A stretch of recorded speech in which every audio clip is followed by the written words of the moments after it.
On a chilly winter morning, Sarah gazed into the mirror, struggling to recognize the reflection staring back at her. Years of self-doubt and fear had left their mark, dimming the once vibrant spark in her eyes. Yet, in that precise moment, something shifted. An inner voice, barely perceptible at first, began to whisper a truth that would forever alter the course of her life. This is Sarah's story, but it could just as easily be yours, for within each of us lies the power of transformation. Esteemed viewers, welcome to this journey of self-discovery and personal metamorphosis. Today, we'll delve into the depths of timeless wisdom, exploring principles that have inspired countless individuals in their quest for a fulfilling and meaningful existence. Prepare to challenge your limiting beliefs and awaken the boundless potential slumbering within you. Picture yourself as a sculptor standing before an uncut block of marble.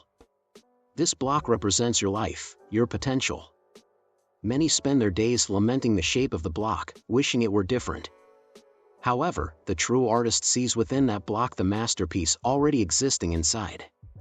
With each chisel stroke, with every thought and action aligned with their vision, they reveal the beauty that was always present. This metaphor introduces us to the central concept of today's topic: your faith is your fortune. These words, immortalized by the great mystic and teacher Neville Goddard, encapsulate a profound truth with the power to revolutionize our existence. But what does this phrase truly mean?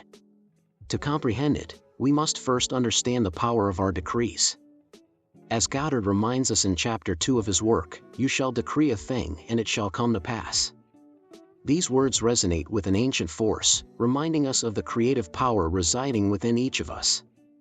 Allow me to share a personal anecdote that illustrates this principle. Several years ago, I found myself at a crossroads in life. My career had stagnated, my relationships were superficial, and I felt I had lost my way. It was then that I discovered Goddard's teachings and decided to put the power of decree into practice. Each morning, I stood before the mirror and declared with conviction, "I am an inspiring speaker who transforms lives." Initially, these words sounded hollow, even ridiculous. But I persisted, day after day, week after week. Gradually, I began to notice subtle changes in my behavior and how others perceived me. Opportunities to speak publicly started to arise, and with each experience, my confidence grew. Today, I can say with gratitude that declaration has become my reality. But the true miracle wasn't the change in my external circumstances, but the internal transformation I experienced. This personal experience leads us to a fundamental question: how does this power of decree truly work? The answer lies in the words of the prophet Isaiah, "So shall my word be that goes forth from my mouth, it shall not return to me void, but it shall accomplish what I please, and it shall prosper in the thing for which I send it." These words are not mere poetry, they encapsulate a profound psychological truth. Every thought, every word we utter, is a seed we plant in the fertile soil of our subconscious mind. And like any seed, with proper care and nourishment, it will eventually bear fruit. But this is where many err. They believe that simply repeating positive affirmations is enough for magic to happen. The true key lies in faith, in the deep conviction that what we declare is already a reality on the spiritual plane. Goddard expresses it brilliantly when he says, "Man does not command things to appear by his words, which are, for the most part, a confession of his doubts and fears." Decreeing is ever done in consciousness as man is self-persuaded of the truth of that which he says. Let's reflect for a moment on these words. How many times have we found ourselves manifesting exactly what we feared most? It's as if our fears had the power to materialize. But if this is true for our fears, wouldn't it be equally true for our highest desires? The key lies in changing our consciousness, in aligning ourselves with what we wish to be and have. As Goddard reminds us, at every moment of time, man is decreeing himself to be and to possess that which he is conscious of being and possessing. Let me share another story that illustrates this principle. I met a woman named Sophie, a talented artist who had abandoned her creative dreams for a secure but unfulfilling job. When she discovered the power of decree, she decided to declare each day, "I am a successful and recognized artist, my works inspire and transform lives." At first, these words seemed like a distant fantasy. But Sophie persisted. She began dedicating time each day to her art, even if just for a few minutes. Gradually, her passion was rekindled. She started sharing her work on social media, and to her surprise, found an enthusiastic audience. A year after beginning this practice, Sophie had quit her corporate job and was making a living as a full-time artist. Her works were exhibited in galleries, and her Instagram account had thousands of followers. But most importantly, it was the internal transformation she had experienced.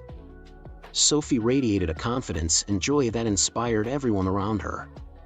This story leads us to a fundamental truth: our outer world is a reflection of our inner world. As Goddard reminds us, the day man does this, knows that his Father and he are one, but that his Father is greater than he, that is, the consciousness of being is greater than his conception of himself, and when he discovers that his consciousness is the power of expression personified, a power eternally presenting itself in his conceptions of himself, by assuming and appropriating that state of consciousness which he desires to express or manifest, he will transform himself into that state of expression. But how can we apply these principles in our daily lives? The answer lies in constant and conscious practice.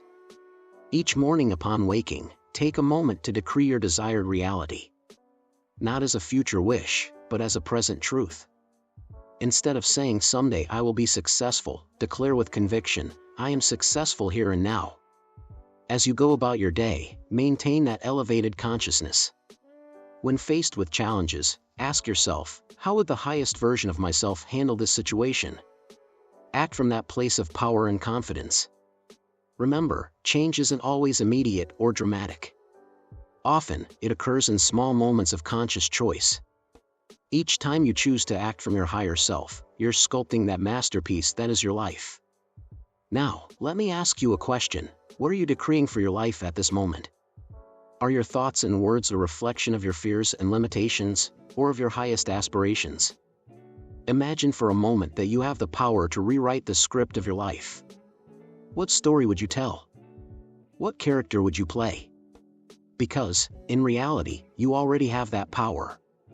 As Goddard reminds us, turn from the blindness of the uninitiated man who attempts to express or possess qualities or things which he is not conscious of being or possessing. Be the illumined mystic who decrees on the basis of the changeless law that he is conscious of being or possessing that which he desires to be or possess. This is the essence of your faith is your fortune. It's not about blind faith in an external power, but an unshakable confidence in the creative power residing within you. It's the deep understanding that you are the author of your own story, the sculptor of your own destiny. Dear viewers, as we conclude this journey of discovery, I invite you to reflect on these eternal truths. What story are you writing for your life? What masterpiece are you sculpting with your thoughts and actions? Remember, you're not alone on this journey. Each of you is a unique and valuable expression of universal consciousness. By embracing this truth, by living from your highest self, you not only transform your own lives, but elevate the consciousness of all humanity. So I ask you, are you ready to decree your fortune? Are you willing to live from that place of infinite power and possibility? The moment is now. The choice is yours.